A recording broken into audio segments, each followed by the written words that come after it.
Você gostaria de ouvir Deus falar contigo? Para aqueles que acreditam que Deus existe, a resposta deve ser sim. Contudo, para os que não acreditam na existência de um ser criador, a resposta pode ser não, tanto faz, ele não existe mesmo, entre outras. De qualquer forma, a dica de hoje serve tanto para aqueles que acreditam quanto para os que não acreditam na existência de um Deus criador, pois ele não faz distinção de pessoas e se encontra acessível a todos que o buscam. Agora reflita comigo. As pessoas que não me conhecem ou que nunca tiveram contato comigo ou que nunca ouviram falar de mim também vão achar que eu não existo. Por essa razão, o objetivo da nossa conversa é te apresentar Deus e mostrar de que forma você pode se aproximar dele e passar a enxergá-lo como um ser real. Por enquanto, vamos ficar com a ideia de que Deus é alguém que possui uma existência diferente da nossa corporal. Ele não está limitado à matéria, ao espaço, ao tempo, à gravidade, à velocidade, entre outras variantes. Nesse sentido, da mesma forma como podemos entender que ele está no nosso universo, também está fora dele e além dele. Toda partícula, por menor que seja, as que conhecemos por meio da ciência e aquelas que nem temos noção de sua existência, tudo é animado por ele e existe por causa dele. Esse é o Deus que eu estou te apresentando hoje, o Pai de Jesus, aquele que criou tudo que conhecemos e aquilo que não conhecemos. Tudo passou a existir por causa dele, por ele e para ele. Ele é o primeiro motor eterno, imaterial e perfeito, a causa da existência de tudo. O Pai Celestial que restabeleceu nosso acesso a ele por meio do sacrifício de Jesus na cruz do Calvário. Agora que conhecemos, mesmo que superficialmente, o Deus Criador, passaremos a apresentar os meios de contactá-lo. Assim vamos apresentar o manual do ser humano. O ser humano tem um manual? Sim, ele tem, o manual do fabricante. Quando queremos saber o funcionamento adequado de um aparelho eletrônico ou equipamento mecânico, buscamos o manual do seu fabricante. Desse modo, poderemos tirar o melhor proveito desse objeto, sabendo de que forma ele funciona e alcançando o maior potencial de sua utilização. No mesmo contexto, a Bíblia é o manual do ser humano.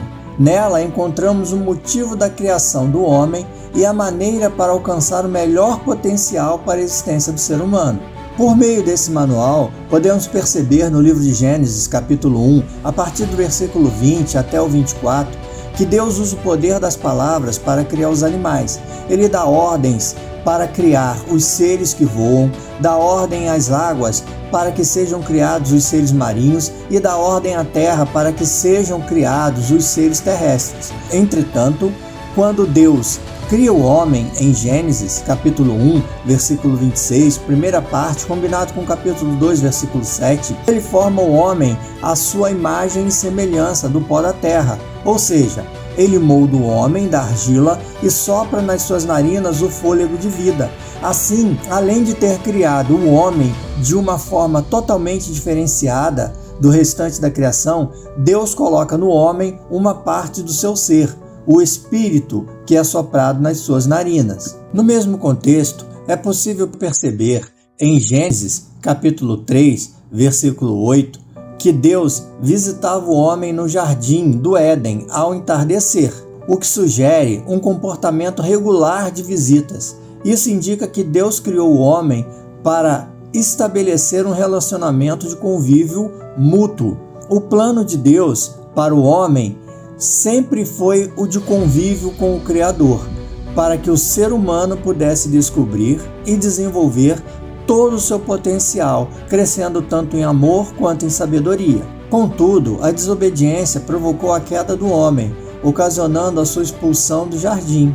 Devido a essa desobediência, o homem que inicialmente não tinha prazo de validade, não morria, passou a sofrer degradação no seu próprio corpo, com a entrada da morte e a degradação moral, sendo sua mente permeada por todo tipo de maldade, as quais podemos observar na humanidade do nosso tempo. Esse cenário de caos provocado pela desobediência do homem, culminando o afastamento de Deus, será mudado a partir do ministério de Jesus na terra, trazendo boas novas direto do Pai, que nos ensina a desenvolvermos e exercitarmos o amor ao próximo, o perdão e a compaixão. A tarefa que Jesus desempenhou não foi fácil. Ele veio para restabelecer o contato do homem com Deus, sendo seu ministério concluído com sua morte na cruz e posterior ressurreição ao terceiro dia. No Evangelho de João, capítulo 11, do versículo 25 ao 26, num diálogo com Marta, Jesus diz que é a ressurreição e a vida, e quem crê nele, ainda que esteja morto, viverá. A missão de Jesus em restabelecer o contato com Deus é descrita no Evangelho de João, capítulo 14, versículo 6, ficando registrado que Jesus é o caminho, a verdade e a vida, e que ninguém vai ao Pai senão por meio dele. Assim, podemos perceber que para acreditar em alguma coisa, dar crédito a alguém ou conceber a possibilidade de que alguma coisa existe, eu preciso pelo menos tomar conhecimento desse fato ou voltar a minha atenção para esse assunto. Por isso, hoje eu te apresentei um Criador que, apesar de todos os percalços sofridos pela humanidade, por você e por mim, não quis permanecer no anonimato, porque desde o início fez o homem para estar em sua companhia. Hoje, nós podemos restabelecer esse convívio com o Criador. O Manual do Fabricante do Homem diz na carta de Paulo aos Romanos, no capítulo 10, versículo 17, que a fé vem pelo ouvir, e ouvir a palavra de Deus. O contato com os ensinamentos de Jesus gera fé, ou seja, credibilidade naquilo que está sendo dito. Essa credibilidade, que é a fé, o acreditar, gera o desejo de conhecer mais sobre o Criador. Essa aproximação do Criador, mesmo que intelectual, gera relacionamento com Deus. E na medida em que vamos conhecendo mais e nos aprofundamos, vamos nos tornando íntimos de Deus. Ele passa a estar conosco por meio do Espírito Santo em todos os momentos. Essa intimidade gera confiança. Por fim, quando estabelecemos esse relacionamento aprofundado e entregamos nossa vida a Ele, por entender que o Criador vai nos ajudar a descobrir e desenvolver todo o nosso potencial para crescermos tanto em amor quanto em sabedoria, a partir desse momento, eu creio, estaremos conversando com Ele e ouvindo a sua voz, como se fosse a de um amigo que caminha ao nosso lado. Fique na paz, fique com Jesus.